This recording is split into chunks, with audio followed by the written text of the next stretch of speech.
ನಮಸ್ಕಾರ ಸ್ನೇಹಿತರೆ, ನಾನು ನಿಮ್ಮ ಮಹಿವೀರ್. ಪಾಕಿಸ್ತಾನವು ಕಾಶ್ಮೀರದ ಒಂದು ಭಾಗವನ್ನು ಆಕ್ರಮಿಸಿಕೊಂಡಿದೆ. ಇದನ್ನು ಸಾಮಾನ್ಯವಾಗಿ POK ಎಂದು ಕರೆಯಲಾಗುತ್ತದೆ. ಅಲ್ಲಿನ ಒಂದು ಪ್ರದೇಶವನ್ನು ಆಜಾದ್ ಕಾಶ್ಮೀರ್ ಎಂದು ಕರೆಯಲಾಗುತ್ತದೆ. ಅಂದರೆ ಆಜಾದ್ ಅಂದರೆ ಸ್ವತಂತ್ರ ಎಂದರ್ಥ.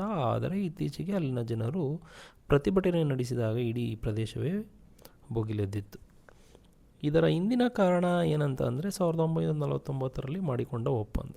ಪಾಕಿಸ್ತಾನ ಸರ್ಕಾರ ಮತ್ತು ಅಂದಿನ ಆಡಳಿತವು ಕರಾಚಿ ಒಪ್ಪಂದವನ್ನು ರಹಸ್ಯವಾಗಿ ಮಾಡಿಕೊಂಡಿತ್ತು.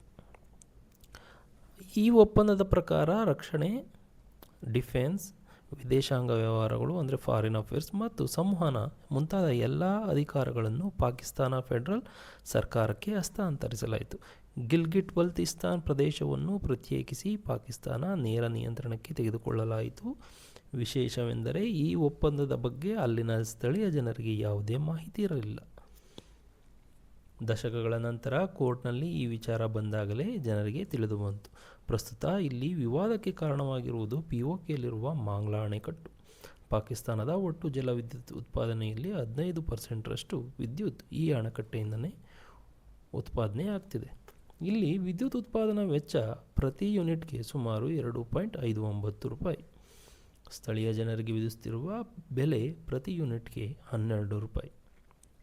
ಅಂದರೆ ಉತ್ಪಾದನಾ ವೆಚ್ಚಕ್ಕಿಂತ 4.5 ಪಟ್ಟಷ್ಟು ಹೆಚ್ಚು.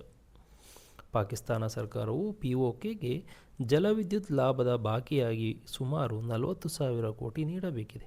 ಆದರೆ ಇದುವರೆಗೂ ನೀಡಿಲ್ಲ.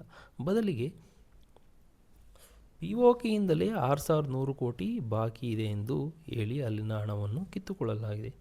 ನಮ್ಮ ಭೂಮಿ, ನಮ್ಮ ಸಂಪನ್ಮೂಲಗಳನ್ನು ಕಿತ್ತುಕೊಂಡು ನಮಗೆ 4 ಪಟ್ಟು ಹೆಚ್ಚಿನ ಬೆಲೆಗೆ ಮಾರಾಟ ಮಾಡಿ ಲಾಭವನ್ನು ಕಸಿದುಕೊಳ್ಳಲಾಗುತ್ತಿದೆ. ಬ್ರಿಟಿಷರು ಮಾಡಿದ್ದೇನು? ನಾವು ಅದರ ವಿರುದ್ಧ ಹೋರಾಡಲಿಲ್ಲವೇ? ಈಗ ಪಾಕಿಸ್ತಾನವು ಅದೇ ಕೆಲಸ ಮಾಡುತ್ತಿದೆ. ನಮ್ಮ ಭೂಮಿ, ನಮ್ಮ ಸಂಪನ್ಮೂಲಗಳನ್ನು ಕಿತ್ತುಕೊಂಡು ನಮಗೆ 4 ಪಟ್ಟು ಹೆಚ್ಚಿನ ಬೆಲೆಗೆ ಮಾರಾಟ ಮಾಡಿ ಲಾಭವನ್ನು ಕಂಡುಕೊಳ್ಳುತ್ತಿದೆ ಎಂದು ಆರೋಪಿಸಿದ್ದಾರೆ.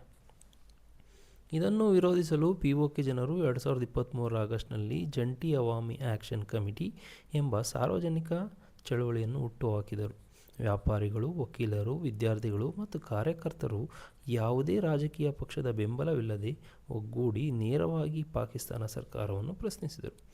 ಆದರೆ ಜೂನ್ 5, 2026ರಂದು ಪಾಕಿಸ್ತಾನ ಸರ್ಕಾರವು JAAC ಅನ್ನು ಉಗ್ರಗಾಮಿ ಸಂಘಟನೆ ಎಂದು ಘೋಷಿಸಿ ನಿಷೇಧಿಸಿತು.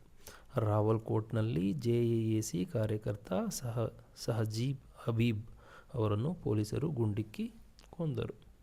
ಇಂಟರ್ನೆಟ್ ಬಂದ್ ಮಾಡಲಾಯಿತು ಮತ್ತು ಪತ್ರಕರ್ತ ಸೊಹ್ರಾಬ್ ಬರ್ಕಾತ್ ಅವರನ್ನು ಬಂಧಿಸಲಾಯಿತು. ಹೆಸರು ಮಾತ್ರ ಆಜಾದ್ ಕಾಶ್ಮೀರ್, ಆದರೆ ಅಲ್ಲಿ ಸ್ವಾತಂತ್ರ್ಯ ಎನ್ನುವುದು ಹೆಸರಿಗೆ ಮಾತ್ರ ಇದೆ. ಪ್ರತಿಭಟನೆ ಮಾಡಿದರೆ ಭೀಕರ ಮಾನವ ಹಕ್ಕುಗಳ ಉಲ್ಲಂಘನೆ ನಡೆಯುತ್ತದೆ. ಈಗ POK ಜನರು ಪಾಕಿಸ್ತಾನ ವಸಾಹತಾಗಿ ಉಳಿಯಬೇಕೇ ಅಥವಾ ಗೌರವಾನ್ವಿತವಾಗಿ ಭಾರತೀಯ ರಾಜ್ಯವಾಗಿ ಬದಲಾಗಬೇಕೇ ಎಂಬುದನ್ನು ನಿರ್ಧರಿಸುವ ಸಮಯ ಬಂದಿದೆ ಎಂದು ನಾವು ನಂಬಬೇಕು. ಇದಕ್ಕೆ ನಿಮ್ಮ ಅಭಿಪ್ರಾಯವನ್ನು ಕಾಮೆಂಟ್ನಲ್ಲಿ ತಿಳಿಸಿ. ಧನ್ಯವಾದಗಳು.